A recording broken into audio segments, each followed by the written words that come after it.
This week has been is the culmination of quite a bit of planning and quite a little bit of expense. So we bought the deck gear, and we're now in the process of fitting 2020's equipment to a 1970s boat, which was always going to be a bit of a challenge. Now, the boat is a production boat today, and it's got this sort of gear on it, but we're doing this jump in one hop from a slightly unknown start point. As they say, the Contessas are all the same except where they're different. So it's been an exciting week as we start to fit things out. I really do hope you enjoy this video.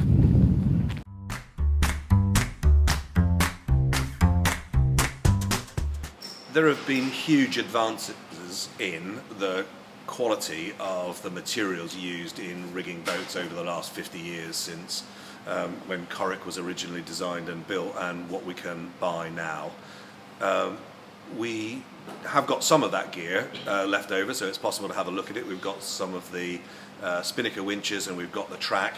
Unfortunately, we had no chance of having a look at the mast. That had gone well in advance of us getting to it.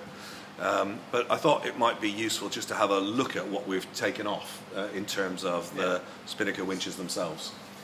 So the original spinnaker winches are a Lumar 8. They are very small compared to a modern equivalent. Single speed, so that's the same. The gear, you actually used to get quite a lot of gearing off of this because the length of the handle relative to the diameter of the drum is quite high. This is your new winch. So exciting to unbox this. So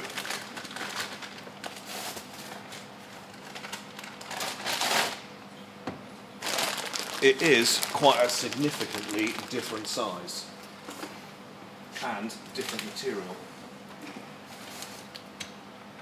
Yeah, so the new winch is a Harken 20 size self-tailing winch. Obviously you can see the actual size of the winch is just bigger everywhere. But this is a self-tailing winch, so the line will automatically jam and feed itself off the winch, so you can winch with both hands and not have anybody tail, unlike this one. The diameter of the actual working drum is larger, so this will give you a slightly higher line speed, although the gearing in it will probably be quite similar. So the amount of power you can generate is probably comparable, but you can winch line in faster. Yeah, and the insides are different as well, aren't they? Because this is all you took the top off, but this is all entirely metal. It is heavy. This one, despite being quite a bit larger, is quite a bit lighter. Yeah, so the new Harken winch is primarily aluminium. Actually, I don't think this is it.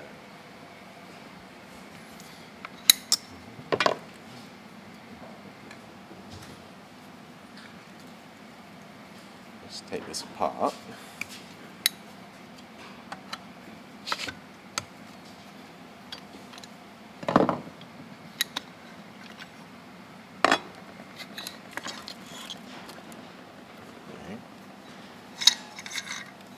So this is your new Harken winch. So you have an aluminium drum and an aluminium body.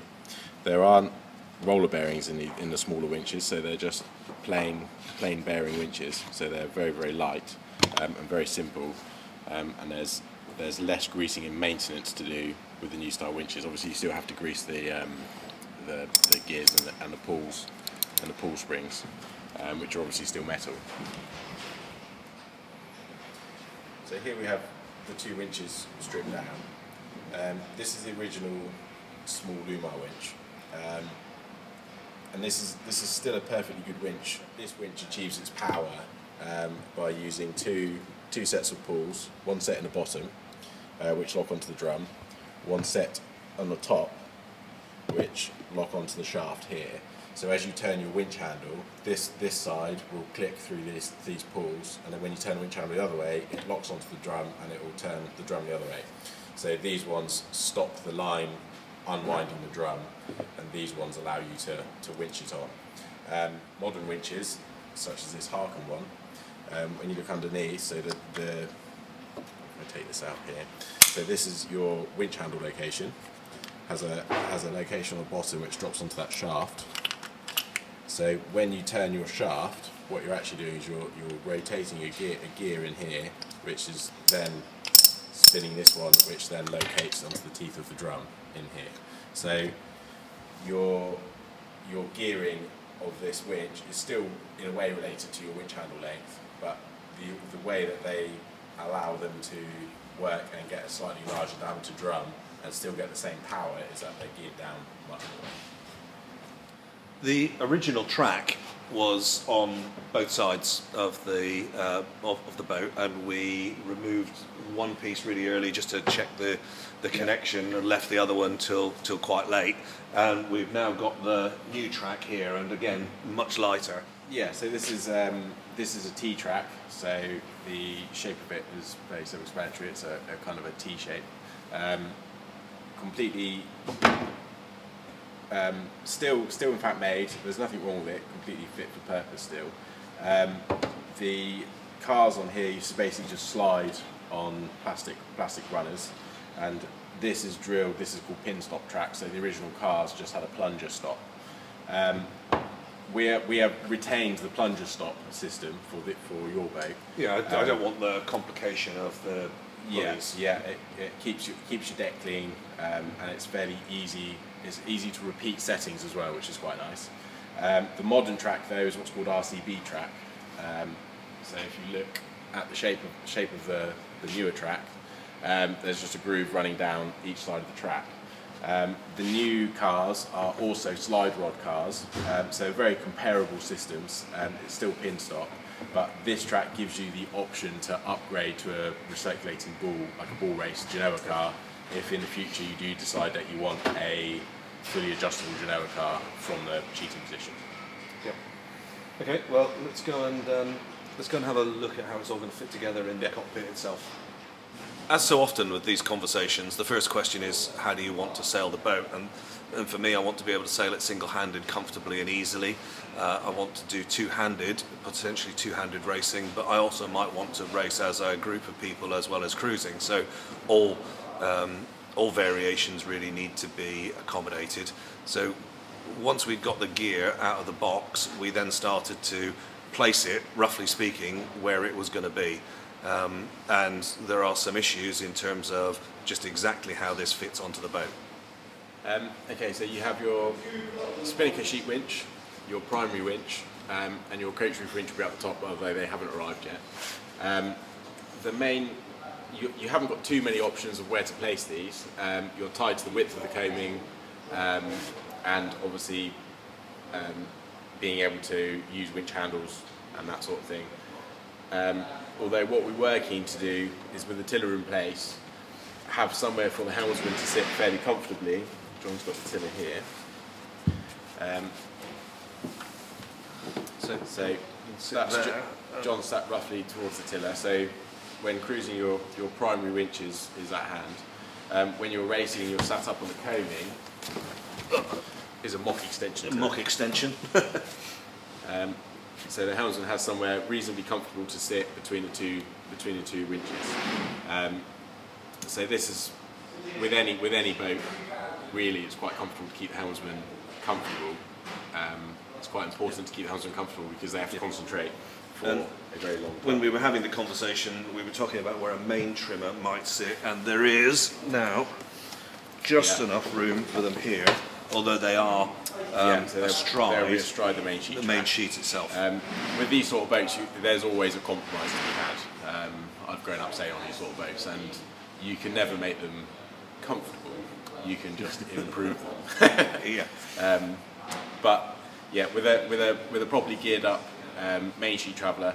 So we've gone. While we were having the conversation and talking about the various things we would do, we spent a lot of time looking at pictures of other boats racing. Yes. Just in order to, because we know who's bought the sails, we can see that those sails are on another boat. We can get a good feel for the sheeting angles and the car positions. Yes, yeah, and a lot of the boats race around the Solent, so we kind of have a fairly good idea of which boats are good boats to be looking at. But everyone, you are there are themes of various different boats where people are generally sailing in the same way, so sat in the same places. The crew distribution is roughly the same on most of the boats that seem to be racing. So you have a fairly good feel for how the boats are sailed fully crewed. So got the winches themselves in position. We then started talking about the track and where that was going to go. Yes. Having got the winch in place and notice how there's a lot of room round that crank stanchion, we then started to think about exactly where the track was going to go, and it looks from what we can see that it's going to go exactly where it was. Yeah, so they're a class boat, so the track is in exactly the same place, so the same length.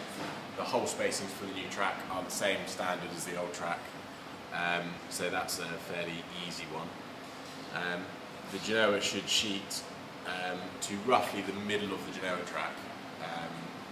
Your lead up onto the winch is slightly bearing on the side of the coach roof here, so we'll end up with a chafe strip through this area here. When your winch is fitted down, we've got the crank stanchion to allow enough room for the handle to come around and an arm around it.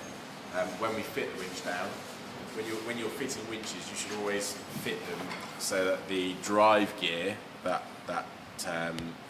meshes with the teeth on the drum should be underneath where your rope loads onto the drum. So this point here, because this is where all of your load is pushing the drum this way, and it will push the mesh together. If you put them the wrong way round, when your drum starts to get loaded up, it will try and distort the drum away, and it's not particularly great for the winches. The next thing we wanted to look at was how the lines ran from the base of the mast through the deck organiser all the way to the jammers and then into the cockpit. Now, as James has already mentioned, we don't have the right sized winch for this just at the moment, but it's almost exactly in between the two that we've got. The rope clutches we have positioned fairly well inboard to allow some room for secondary control lines to come through the outside, so that would be double-ended kicker, that sort of thing. With this boat, we have bisected this angle pretty much exactly. Obviously, as you rotate your rope deck organiser this way, the lines on this side will come together, but the lines on this side will open up. So you want to try and best balance these lines so that when they come round, all the lines into your deck ring allow the blocks to line up without clashing. Yeah, I guess it's fair to say there's a compromise either side of a bend. Yes. Yeah. Okay, so these are your rope clutch mounting points. So this boat has an internal GRP liner, and there's a void between it. So as you can see, if you flex this, it's not bonded 100% everywhere. So what we've decided to do in this case, so we've drilled down through our holes for our rope clutches, and then we've cut a section of the lining out.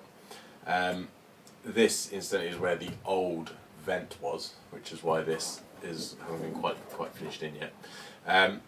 So the idea being is we will then bolt these on with penny washers and night locks. So these are just temporary. These bolts will be cut to an exact length, and then we'll get a GRP covering piece in a matching colour and finish to this. So you'll have a covering piece with a few screws, so you can let that down. So if you ever have a problem with leaks or you want to get them off to service them, you just let the cover go and you've got access to all of your fixings. Yeah. So we'll do one of those there. Yeah, one here. One of those there. There's another two for the winches back here. Obviously for the winches, which will be just under there, and for the deck organiser, and then obviously on that side as well. So the last couple of days have been the culmination of a fair bit of thinking about exactly what's going to get fitted and where it's going to be fitted and how we're going to use the boat. And it's fair to say that none of this stuff is cheap, and we're cutting holes in the boat, which means that if we get it wrong, then we're going to have to go back and do it again. But so far, I don't know about you, but I'm feeling that it's coming together nicely. So far, so good. I think the key to when you're going to invest in a new deck pack, so as you say, it's quite a lot of money. Everybody has their own ideas on how boats should be set up. I have my own opinions. I'm sure you've had your own opinions from boats you've sailed in the past. I think the key to it is, come up with your own plans, come up with your own ideas on how you think you're going to sail, and then sanity check it by looking at similar boats. With the Contessa 32s, it's fairly easy because they've been sailed There's so many of them consistently for the last 50 years. The sailing methods of them have developed quite a lot, so you can gain quite a lot from looking at photos. Yeah, and I enjoyed going over to the Isle of Wight when we did the rally just before Christmas and talking to people. And what was interesting was talking to people and saying, what's that? And they're saying, that's interesting, I don't know, that's a legacy, we don't use it. So not everything can be gained from pictures, there's a lot to be gained from chatting to people too. Yeah. I hope you enjoyed this video. Thanks for watching.